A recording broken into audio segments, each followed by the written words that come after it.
Trust है, तो कांग्रेस क्या चाहती है इस मंदिरों की ऑडिट होनी चाहिए ताकि? ये बहुत रिलेवेंट और बहुत अच्छा प्रश्न आपने किया।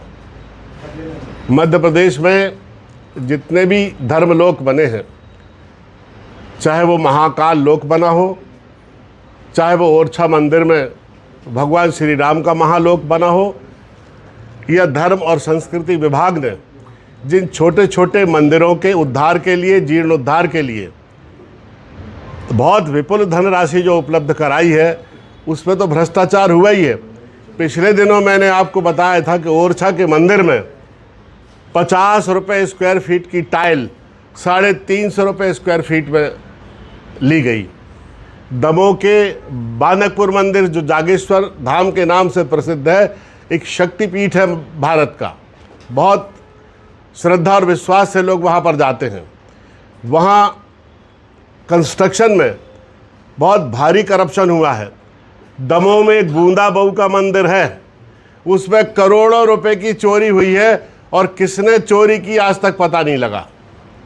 मंदिर की 1 क्विंटल चांदी चोर ले गए, आभूषण ले गए चुरा के, नगदी चुरा के ले गए। कोई ये बताने तैयार नहीं है कि कितनी चोरी हुई है, चोर आज तक क्यों नहीं पकड़े गए, किसने चोरी की है।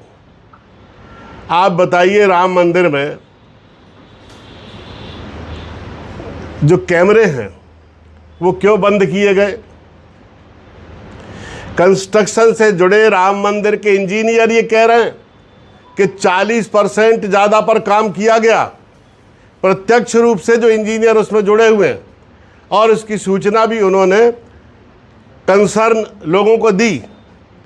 लेकिन उसके बावजूद भी लोग मौन हो गए और इस करप्शन को निरंतर जारी रखा।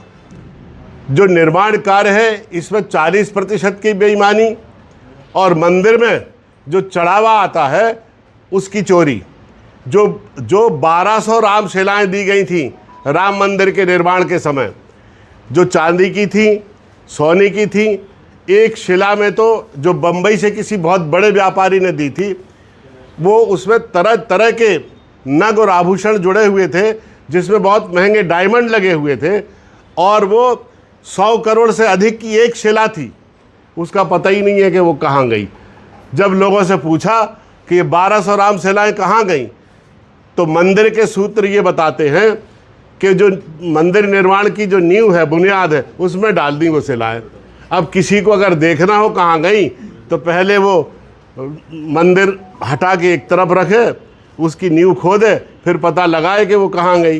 ये ऐसा उत्तर है जिसका ओर छोर भी नहीं है क्या इसका ओर छोर कि रामशिलाओं को हमने मंदिर की नींव के अंदर रख दी, उसकी बुनियाद पर मंदिर खड़ा है। इस तरह का निकृष्टतम आचरण कभी आज तक दुनिया के किसी भी देश के इतिहास में देखने को आपको नहीं मिलेगा।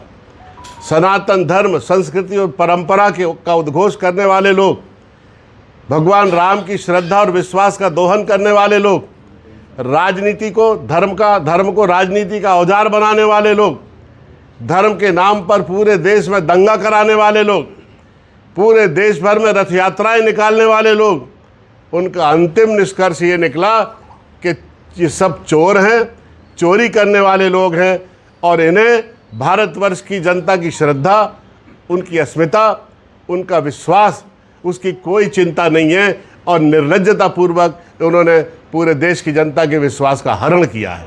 तो कांग्रेस ये मांग करेगी जो जनता है,